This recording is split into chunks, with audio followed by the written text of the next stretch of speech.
நம்ம நக்கீரன் டிவியோட தொடர்ந்து இணைந்திருக்க பெல் சிம்பிளை கிளிக் பண்ணுங்க. எத்தனையோ கவிஞர்கள் தமிழகத்தில் பிறந்து வாழ்ந்து மறைந்திருக்கிறார்கள். அதில் கம்பனைத்தான் கவி சக்கரவர்த்தி என்று அழைப்பார்கள். அதன் பிறகு சக்கரவர்த்திக்கு அடுத்த நிலையில் கவிக்கோ என்று அழைக்கப்பட்ட ஒரு மாபெரும் கவிஞர் தான் அண்மையில் மறைந்த கவிக்கோ அப்துல் ரஹ்மான் அவர்கள். முத்தமிழறிஞர் டாக்டர் கலைஞர் அவர்களிடம் ஒரு முறை கேட்டபோது, வாழ்க்கையில் உங்களுக்கு மகிழ்ச்சியான தருணம் எது என்று கேட்டால், என் இனிய நண்பன் அப்துல் ரஹ்மான் அவர்களிடம் இருப்பதுதான் என்று சொன்னார்.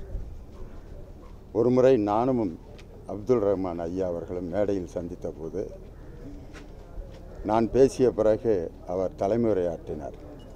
அப்போ சொன்னார், திண்டுக்கல் லியோனியிடம் பேசி கொண்டிருந்தாலும் அவர் பேச்சை கேட்டுக்கொண்டிருந்தாலும் இறைவன் எனக்கு இன்னும் பல ஆண்டுகள் ஆயுளை தருவார் என்று மேடையில் எனக்கு வாழ்த்து சொன்னார். அப்படிப்பட்ட நன்றாக பழகக்கூடிய இனிமையான பண்புகளை கொண்ட, தன்னுடைய திறமைகளை வணிக நோக்கோடு பயன்படுத்தாத ஒரு நெஞ்சுறுதி மிக்க ஒரு கவிஞர் கவிக்கோ அப்துல் ரஹ்மான். அவருடைய மறைவு தமிழக இலக்கிய உலகிற்கும் எங்களை போன்ற பேச்சாளர்களுக்கும் ஒரு மிகப்பெரிய இழப்பாகும். அவருடைய ஆன்மா சாந்தி அடைய நான் அவருடைய குடும்பத்தாருக்கு அஞ்சலி செலுத்த நான் கடமைப்பட்டிருக்கிறேன்.